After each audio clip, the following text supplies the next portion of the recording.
Welcome to the Jedi Ranger. I'm JohnBerry555, and today I'm continuing my series of MASH retro reviews with Season 4, Episode 23, The More I See You. And this episode actually provides some insightful backstory into Hawkeye.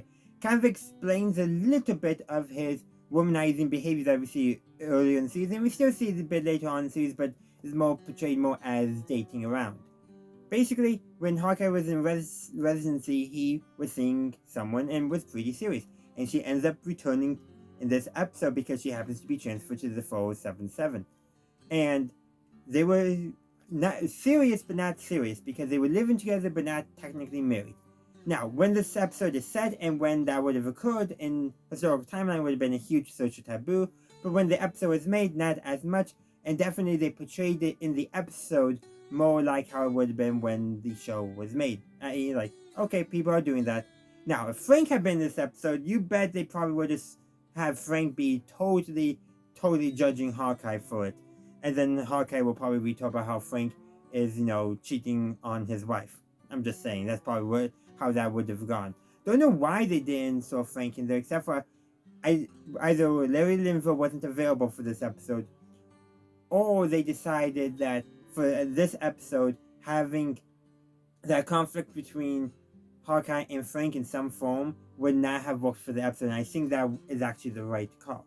But yeah, so an old flame of Hawkeye's, they broke up, and as we learned throughout the episodes, because he was giving too much attention to his medical work and not enough attention to her, i.e. he couldn't commit to two things at the same time and was prioritizing one at the expense of the other.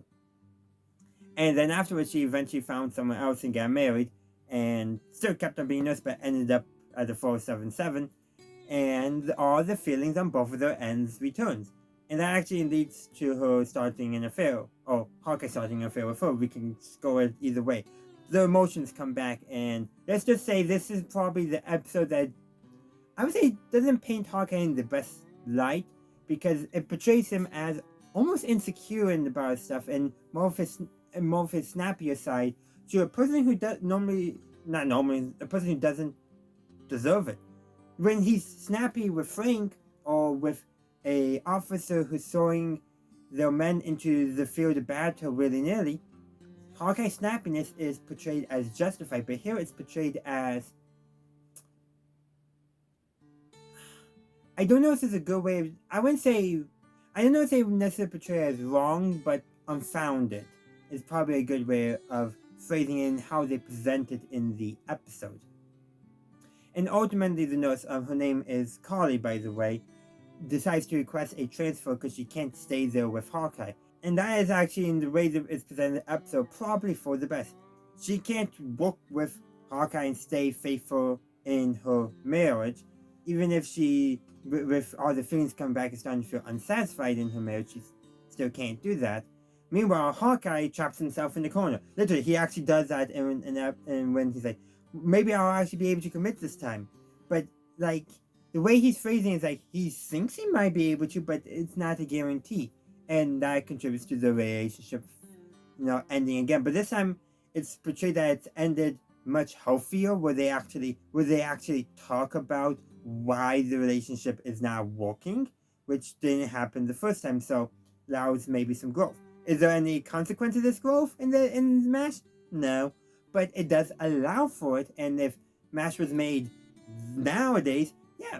Well, minus the show like MASH wouldn't be made today because it will only get 10 episodes a season. It would be canceled after 2 seasons on streaming because it wouldn't made enough money or have a large enough audience. And then maybe it would have bounced to another streaming service, but probably not. I have whole thoughts on the current streaming ecosystem. But the point I just really wanted to convey there is, yeah, there's going to be no further consequences for this episode, but this episode does explain Hawkeye's behavior in the past, which makes it quite unique. This episode also introduces Colonel Potter's hobby of painting. He paints a picture of Radar and a picture of Klinger. And I do know we see the Klinger portrait several times in later episodes. I don't remember the Radar portrait. I'll try to point it out if I see it again, but I'll probably forget. That's more of a side tangent, a side note from the rest of the episode. But there's one last thing too. A conversation between Hawkeye and BJ And BJ states that he doesn't cheat on his wife Peg, not because cheating would get him sent to hell without an electric fan, not because cheating is wrong, but simply because he doesn't want to do it. And I think that also portrays a lot of difference between not just Hawkeye and BJ in terms of things like Hawkeye doesn't mind, that's affairs and that, but it also paints a contrast between BJ and Trapper who is notoriously unfaithful to his wife, while BJ is notoriously faithful. And in fact, there's actually a later episode where BJ is tempted and he feels notoriously guilty about it. We'll talk about that episode when we get to it, but the point is to show that contrast not just with former MASH, but also with present MASH, how basically BJ takes his responsibilities in his marriage seriously, while Hawkeye does not take responsibility in his relationships. This is one of the first times where that even occurs with Hawkeye in his relationships. I remember an episode in, I think it was season 3, where there was a rumor that the war was over and they were all getting shipped home. Well, Hawkeye, because he was seeing multiple nurses, tells lies to all of them to get out of any long-term commitment with them once the war is over. And that kind of continues here. Like, he doesn't really want to. He can't properly commit to anything, and thus, for him, not committing is just a thing that he does. Just as with BJ, him not wanting to cheat is just something he wants to do. It's a contrast between the characters. Is there more we can discuss in this episode? Probably. In fact, let me know your thoughts in the comment section down below, and I'll see you next week for episode 24. Thank you for watching my video. I do hope you enjoyed it. If you did, please be sure to give this video a like and share. Also, consider subscribing to my channel to stay up to date on all my latest content. In the meantime, thank you for watching, and as always, have a good day, a good night, wherever you are. May the force be with you, always.